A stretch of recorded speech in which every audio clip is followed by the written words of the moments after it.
जय श्री कृष्ण। राधे कृष्ण। राधे कृष्ण। आप सबको गुरुवार की बहुत बहुत बधाई।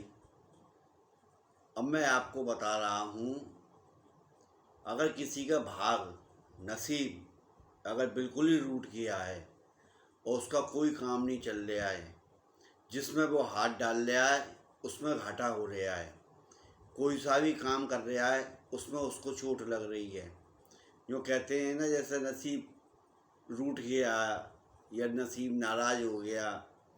पहली बात तो अपना कर्म बढ़िया रखो। नसीब कब रूठता है? जब आपका कर्म बुरा होता है। बेमतलब मदरा पान करना, जुआ खेलना, सट्टा खेलना, इससे एक तो ये होता है, इससे अपने पैरों में आपको लाड़ी मारना होता है।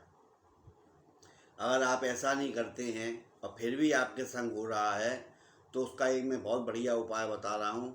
एक काम करें, शाम को 5 बजे करीब पीतल की कटोरी लें और पीतल की कटोरी में चने की दाल 1 मुट्ठी 2 मुट्ठी जैसे आ जाए उसे भिगो दें। और भिगोने के बाद रात को उसका पानी निकाल के और उसके जल के अंदर जो डालो, तो उसके अंदर गंगा जल डालो और थोड़ा सा शुद्ध जल डालो। अपने उसको भिगो के और फिर उसको पानी निकाल के उसको अपने रात को सिराने रख के सोएं, सीधे हाथ की तरफ, सीधे हाथ की तरफ सिराने रख के सोएं। और पूरी रात अपने प्रभु का स्मरण करते रहें। जैसे जब तक आपको नींद नहीं आए, जब तक अपने भगवान कृष्ण का मंत्र का जाप करते रहें।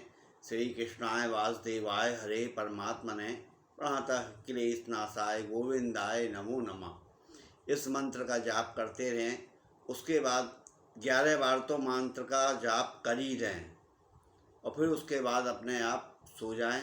सोने के बाद जब आप सुबह उठें, दूसरे दिन कल जब आप उठें, उसके अंदर 50 ग्राम करीब गुड़ डाल के और अपने भगवान से प्रार्थना करके उस चने की दाल और गुड़ को गाय को खिला दें।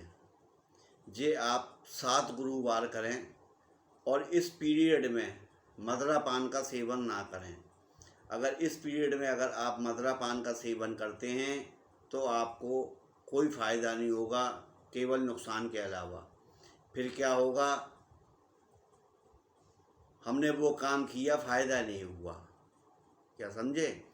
फिर ये होगा जो हमने काम किया उससे फ़ायदा नहीं हुआ। इसीलिए मैं पहले ही आपको आगाह कर देता हूँ, जब ये पीरियड तुम्हारा चल रहा हो 7 गुरुवार का, और आपके इस पीरियड में आप मदिरा पान का सेवन ना करें। और तुलसा जी पे जब आप जल चढ़ाएँ, तुलसा जी पे जल चढ़ाएँ, थोड़ी सी उसके अंदर हल्दी डाल लें और हल्दी डालने के बाद जब जल चढ़ा के थोड़ा सा जल बचा लाएँ, उस जल को ला के अपने जो मकान की देहली होती है, उस देहली पे भगवान कृष्ण का स्मरण करके उस जल को उसमें वहाँ पर छिड़क दें। अगर ये आप रेगुलर अगर आप कर सकते हैं गुरुवार से, तो 2 महीने रेगुलर करें तो आपका सोता हुआ भाग्य भी चमक जाएगा।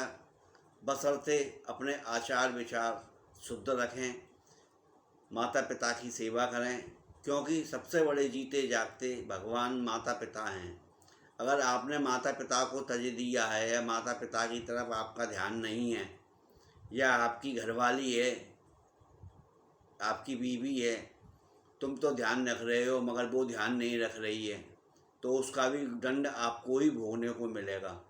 क्योंकि फेरे पड़ जाते हैं जब अग्नि के संग, तो दोनों के कर्म एक हो जाते हैं। गलत करोगे, वो गलत करेगी तो तुम्हें परिणाम भोगना पड़ेगा, अगर तुम गलत करोगे तो उसको परिणाम भोगना पड़ेगा।